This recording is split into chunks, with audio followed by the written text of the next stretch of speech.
خدا کا خاص ایک انعام ہے یہ اولیاء اللہ، زمانہ جسم ہے اور جان ہے یہ اولیاء اللہ۔ آج میں موجود ہوں کھارا در کی ایک مارکیٹ کے درمیان میں ہوں، اور یہاں پر مارکیٹ میں خاص بات یہ ہے کہ یہاں پر ایک بزرگ کا مزار ہے، حضرت سید جمال شاہ قادری چشتی رحمۃ اللہ علیہ۔ اچھا، یہ تربت شریف ہے سید جمال شاہ قادری چشتی رحمۃ اللہ علیہ کی، اور اس کے احاطے میں میں کھڑا ہوں۔ کہا جاتا ہے کہ یہاں پر مختلف تھوڑے 3-4 گلیاں چھوڑ کے کوئی نہ کوئی ایک مزار موجود ہے، جیسے یہ ہے، ہم دوسرا مزار بھی دکھائیں گے۔ اب ہم موجود ہیں کھارا در میں ایک اور بزرگ سید دولہ شاہ سبزواری رحمۃ اللہ علیہ کے مزار پر۔ کھارا در میں وہاں آپ نے دیکھا ایک مزار یہ ہے، بہت مشہور و معروف مزار ہے یہ۔ ایک ہی علاقے میں اتنے مزارات، ایک وہ ہے ایک یہ ہے، اب مزید 1-2 مزارات اور آپ کو دکھائیں گے۔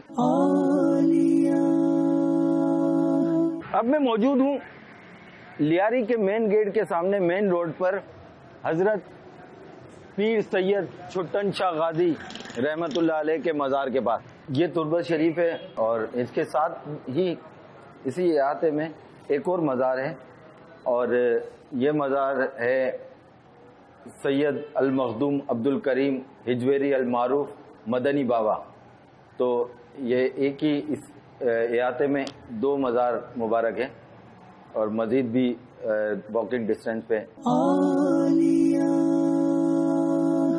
چلتے چلتے ہم کھارا در میں ایک اور گلی میں آ گئے اور ایک اور مزار کے قریب آ گئے۔ یہ کھجوری مسجد کے بالکل ساتھ یہ مزار ہے، حضرت پیر سید بھورا بادشاہ رحمت اللہ علیہ۔ مزید کچھ ہے نا مزارات آپ کو دکھاتے ہیں جو کھارا در میں ہی واقع ہیں، اور اتنے سارے مزارات کا ہونا حیران کن بات ہے۔ پچھلی گلی میں ایک مزار ہم نے دیکھا، اس کے بعد اس کے دوسری گلی میں ایک اور مزار ہے، حضرت پیر مراد شاہ بابا رحمت اللہ علیہ۔ صاحب مزار کے اوپر جو گنبد بنا ہوا ہے اس میں 2 نسبتیں ہیں، ایک اعلیٰ حضرت کے گنبد کے کلر کی نسبت ہے، اور دوسری خواجہ صاحب کے جو گنبد پہ سونے کا کلش ہے اس کی نسبت سے ایک میٹل کا اسی ڈیزائن کا کلش بنایا ہوا ہے۔ طاہر بھائی سے بھی بات کرتے ہیں۔ طاہر بھائی ادھر آئیے گا پلیز۔ امیر سنت کی خدمت میں عرض ہے کہ یہ کھارا در کے کچھ ایریے میں ہم نے تقریباً 8 مزارات پر یوں حاضری دی، اور ابھی بتانے والے بتا رہے ہیں کہ قریب میں اچھی قبر کے نام سے بھی ایک مزار شریف ہے، کوثر بابا کا مزار شریف ہے، پیر احسن شاہ کا مزار شریف ہے، 2-3 اور صرفہ بازار کی طرف بھی ہیں۔ تو یہ مختصر سے ایریے میں 12 مزارات، اور اسی طرح اگر ابھی ہم نے مساجد نہیں گنے، ورنہ اگر گنے تو شاید فیصلہ کرنا مشکل ہو کہ پتہ نہیں مزارات شریف زیادہ ہیں یا مساجد۔ تو 2 باتیں ہیں، ایک تو کیا یہ اللہ والوں کا محلہ ہے کہ اولیاء کرام کے مزارات ہی مزارات ہیں، اور مسجدیں ہی مسجدیں ہیں، مسجدیں بھی پرانی ہیں۔ تو مزارات اور مساجد ان کا آپس میں کیا ایک تعلق ہے؟ کھارا در میں ہی سارے نہیں ہیں، مختلف علاقے ہیں، قریب علاقے ہیں، سب کھارا در نہیں ہے۔ اب یہ کہ بعض شہر بھی اولیاء کرام کی طرف منسوب ہے، جیسے کہ ملتان، اس کا نام مدینۃ الاولیاء رکھا گیا۔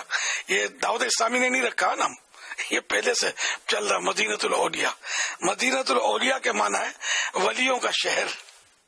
جیسی طرح احمد آباد شریف جو گجرات صوبہ ہے ہند کا، اس کو بھی مدینۃ الاولیاء بولتے ہیں۔ افریقہ، ساؤتھ افریقہ غالباً کیپ ٹاؤن، وہ بھی مدینۃ الاولیاء بولتے ہیں اس کو بھی، جو مجھے یاد پڑتا ہے کہ وہاں بھی اولیاء۔ تو جہاں جہاں اولیاء کرام کے مزارات زیادہ ہوتے ہیں اس کو جو لوگ ہیں مدینۃ الاولیاء کا نام دیتے ہیں، ولیوں کا شہر۔ یہ کیوں وہاں مطلب اتنے مخصوص مقامات پر زیادہ پائے جاتے ہیں؟ اولیاء کرام کی تشریف آوریاں اور وہاں مزارات ان کے بنے۔